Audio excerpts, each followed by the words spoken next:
और चालाक लोमड़ी।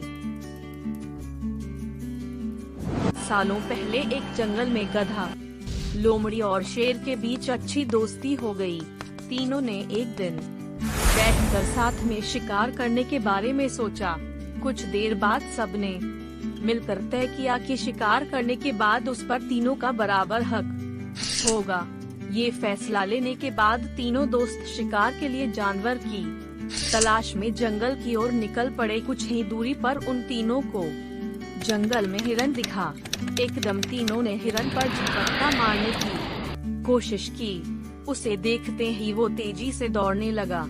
दौड़ते दौड़ते थककर हिरन कुछ देर के लिए रुक गया।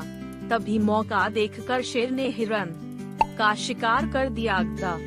लोमड़ी और शेर तीनों काफी खुश हो गए। मरे हुए हिरन के 3 हिस्से करने के लिए शेर ने अपने दोस्त गधे को कहा।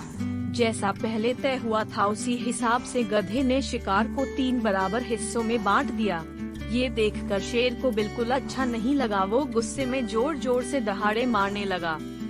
ते शेर ने गधे पर हमला करके उसे अपने दांतों और पंजों की मदद से 2 हिस्से में बांट दिया। लोमड़ी ये सब होते हुए देख रही थी।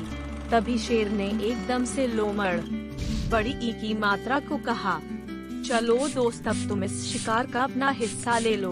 लोमड़ी चालाक और समझदार दोनों ही थी। उसने बड़ी ही अक्लमंदी के साथ हिरन के शिकार का 3/4 हिस्सा शेर को दे दिया और खुद के लिए 1/4 हिस्सा ही बचाया। इस तरह हुए शिकार के हिस्से से शेर काफी खुश हो गया। उसने हंसते हुए लोमड़ ई से कहा, अरे वाह, तुमने एकदम मेरे मन का काम किया है। तुम्हारा दिमाग काफी तेज है। इतना कहते ही शेर ने लोमड़ी से पूछा, तुम इतनी समझदार कैसे हो? तुम्हें कैसे पता चला कि मैं क्या चाहता हूँ? तुमने इतना अच्छे से शिकार का हिस्सा लगाना कहाँ से सीखा है?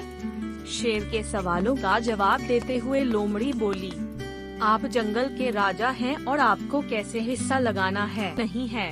साथ ही मैंने उस गधे की हालत भी देख ली थी। उसके साथ जो कुछ भी हुआ उससे सीख लेते हुए मैंने ऐसी समझदारी दिखाई है।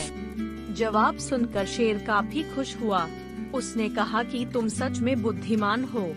कहानी से सीख, हम सभी को अपनी ही नहीं बल्कि दूसरों की गलतियों से भी नई बातों को सीखना चाहिए। इससे हम वही गलती करने से और उसके नकारात्मक परिणामों से बच सकते हैं।